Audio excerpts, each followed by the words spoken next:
ce geste de toi viendra mon secours.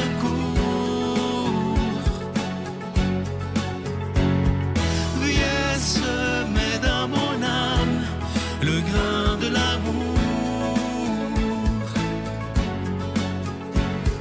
Je traverse un désert et je meurs de soif. Montre-moi le mystère qui garde la foi. Bonjour, bienvenue à votre émission La Victoire de l'amour en ce mercredi 2 octobre. J'espère que vous vous portez bien chez vous. Aujourd'hui, pour ma chronique, en ce mercredi, pour avoir une vie qui rayonne, on va souhaiter bonne fête à notre ange gardien. C'est la fête des saints anges gardiens aujourd'hui. Et je vais vous raconter une petite anecdote qui m'est arrivée. C'est une grande anecdote, on va dire. Il y a longtemps, au début, quand j'ai commencé à avoir la foi, puis à plus prier, puis à parler avec Dieu, on m'a parlé de mon ange gardien. Je ne savais pas que ça existait, je me suis plu à lui demander s'il y avait un nom. Vous savez, la fonction des anges, c'est de contempler la beauté de Dieu. Et Dieu, dans son grand amour, nous en donne un pour nous aider à servir Dieu.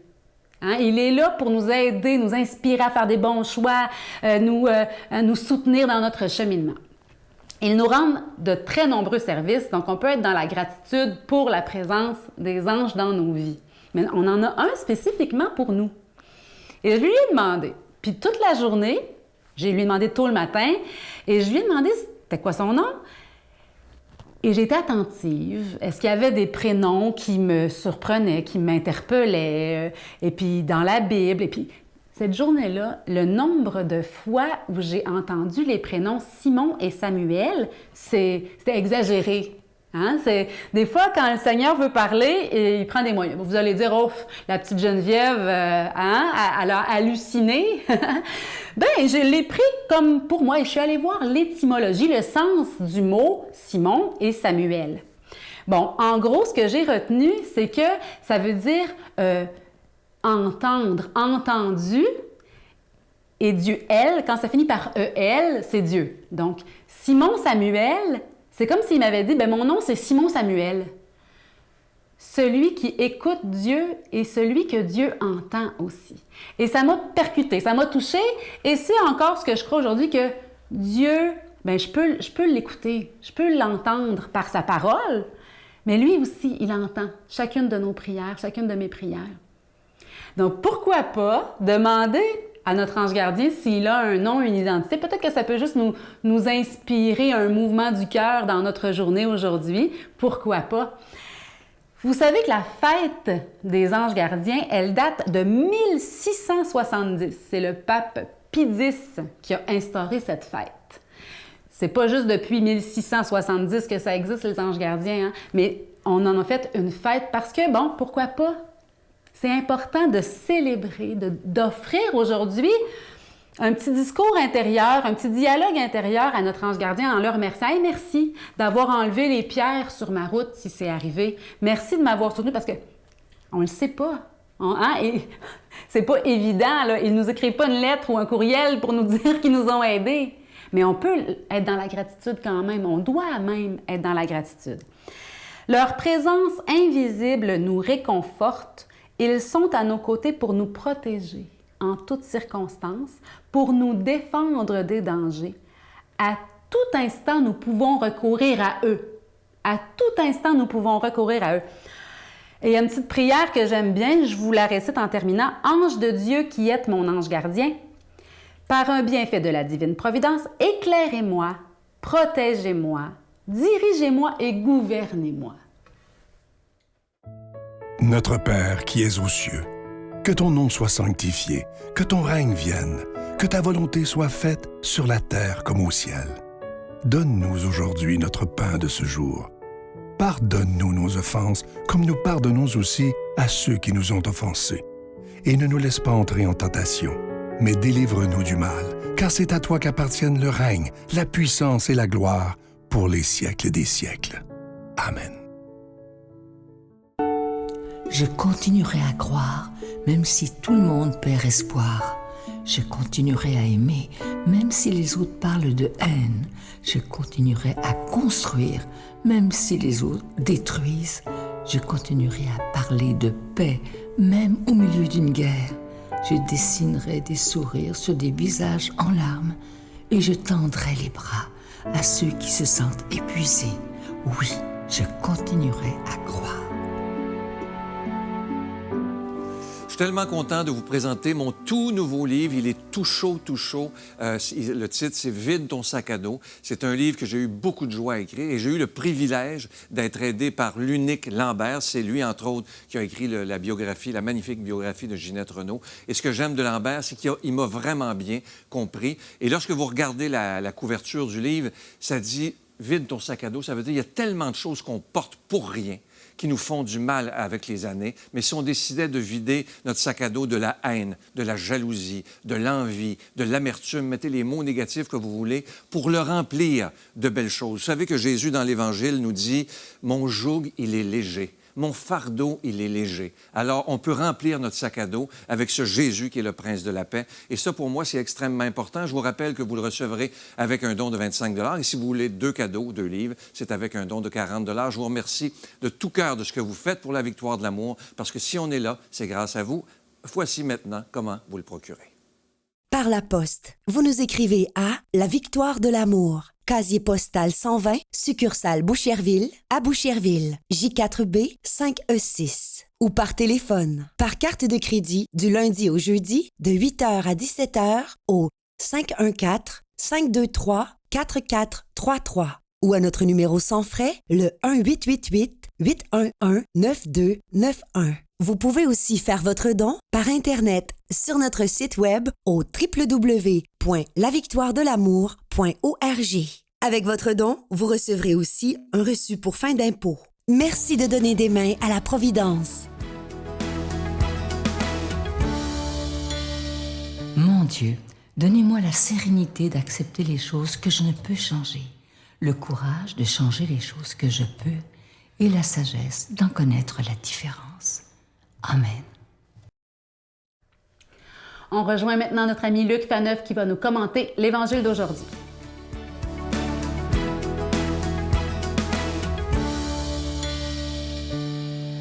Qui est le plus grand parmi les hommes? Nous, on est habitués, les êtres humains, à catégoriser, à faire comme ça des hiérarchies, des échelles. Il y a des gens très importants, des grands personnages. J'enseigne l'histoire. Bon. Puis il y a des gens, voilà, des gens ordinaires. Qui est le plus grand parmi les hommes? C'est une question que les disciples vont se poser, c'est une question que, j'allais dire, les êtres humains se posent. Et Jésus, dans le texte qui est de l'Évangile d'aujourd'hui, va nous aider à répondre à cette question. Mais avant de débuter, demandons à l'Esprit Saint de venir inspirer mes paroles afin qu'elles augmentent en nous l'amour de Jésus, de Dieu Jésus et de notre prochain. Qui est le plus grand parmi les hommes? Mais vous savez quoi? Il y a plus grand que nous. Il y a plus grand que nous parce qu'aujourd'hui, c'est la fête des anges gardiens. Et les anges gardiens, c'est très important d'en parler. C'est très important d'en parler parce que ça nous envoie à un des articles, un des éléments de ce qu'on appelle le credo. Le credo, essentiellement, ce sont les croyances principales qui définissent un chrétien. Et dans le credo, on dit que Dieu est créateur du monde visible et du monde invisible.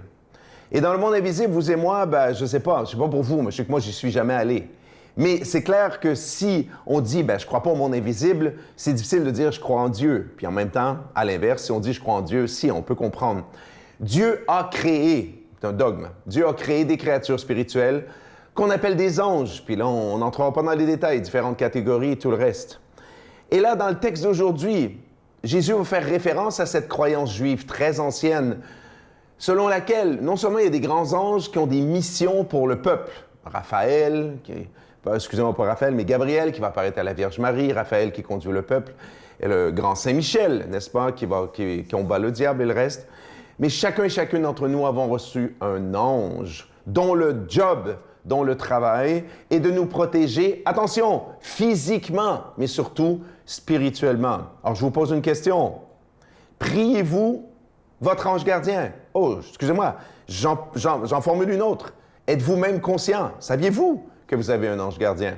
Je pourrais vous en parler pendant 5 heures. La dévotion de grands maîtres spirituels, grands saints et saintes, leur ange gardien, des événements extraordinaires qui sont produits dans leur vie, dans une situation particulière. N'oubliez pas votre ange gardien. Béni soit le Seigneur pour les anges gardiens, le mien en particulier, les vôtres aussi. On revient à la question, qui est le plus grand parmi les hommes? Vous savez que les disciples, si ont eu cette grâce extraordinaire d'être choisis par Jésus, viens avec moi, marche pendant 3 ans et quelques, de voir, de toucher Jésus, wow! On ne peut pas avoir de cadeau humain plus grand que ça. Mais ils demeuraient des êtres humains. Et des êtres humains, ça compétitionne, ça se compare. Et on se souvient de la mère de Jean, hein, qui va poser, Jean et Jacques qui va poser à Jésus, mais Jésus, quand tu seras dans ton royaume, peux-tu t'assurer que mes fils aient une situation privilégiée? Donc, cette question-là, qui est le plus grand? Les apôtres se chicanaient entre eux. On va dire des vrais bébés, mais on aurait fait la même chose probablement. Et Jésus, pour répondre à leur question, va prendre un enfant et va le mettre au milieu d'eux et va dire, si vous ne changez pas, vous adultes, qui, vous pensez, bon, Jésus n'a pas dit ça, mais c'était sous-entendu, ne changez pas pour devenir comme ces petits-enfants, vous n'entrerez pas dans le royaume des cieux. Si vous ne vous faites pas petits comme ces petits-enfants, vous n'entrerez pas dans le royaume des cieux. Qu'est-ce qu'on a à comprendre de ça? Ce qu'il faut comprendre, c'est que, aujourd'hui, il y a un culte de l'enfant. On dit même que c'est les enfants rois, qu'on les gâte trop. Puis vous savez quoi? Je pense que, voilà, je parle pour moi. Je pense que oui, je les gâte un petit peu trop. Mais à l'époque, jusqu'à la bar mitzvah, jusqu'à temps qu'ils atteignent la maturité de la loi, les enfants n'avaient aucun statut social. Or, saviez-vous quoi? Bien que les adultes les repoussaient, évidemment, pas les mamans, mais c'est comme, tasse-toi du chemin, t'es un enfant, t'es comme, t'as aucune importance sociale. Jésus attirait les enfants. Jésus aimait les enfants. Et qu'est-ce que Jésus aimait chez les enfants? Ce qu'on appelle, c'est la grâce du cœur, de la pureté du cœur, la grâce de l'innocence. Oui, les enfants sont touchés par la faute originelle, par le péché, on le sait, ils font des conneries aussi. Mais il y a cette espèce d'innocence, de pureté, que Jésus admirait, trouvait belle chez elle. Et Jésus va insister. C'est un message qui va être repris, c'est toute la doctrine de Thérèse de Lisieux sur l'importance de conserver cet esprit d'enfance qui ne fait pas de nous des enfants au sens négatif du terme, des petits bébés, mais la vertu de confiance et d'abandon envers le Seigneur. Donc, c'est comme ça qu'on devient grand en étant petit et en aimant. Demandons à Dieu de nous bénir. Père, Fils, Saint-Esprit, bonne journée. Je vous salue Marie, pleine de grâce. Le Seigneur est avec vous. Vous êtes bénie entre toutes les femmes, et Jésus, le fruit de vos entrailles, est béni. Sainte Marie, Mère de Dieu, priez pour nous pécheurs, maintenant et à l'heure de notre mort. Amen.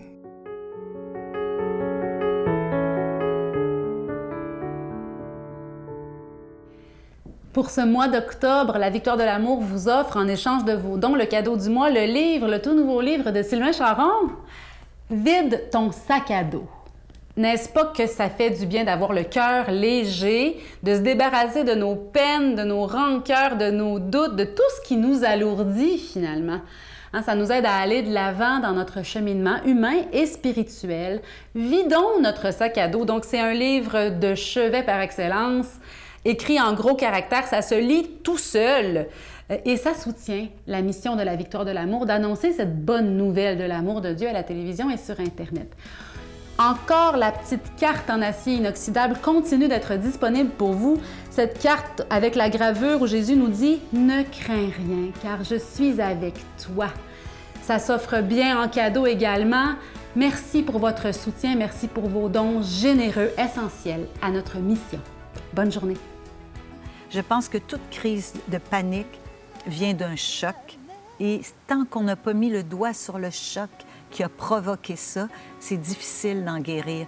Revenir en arrière à des temps primitifs, retrouver l'eau et l'air, est-ce un rêve naïf?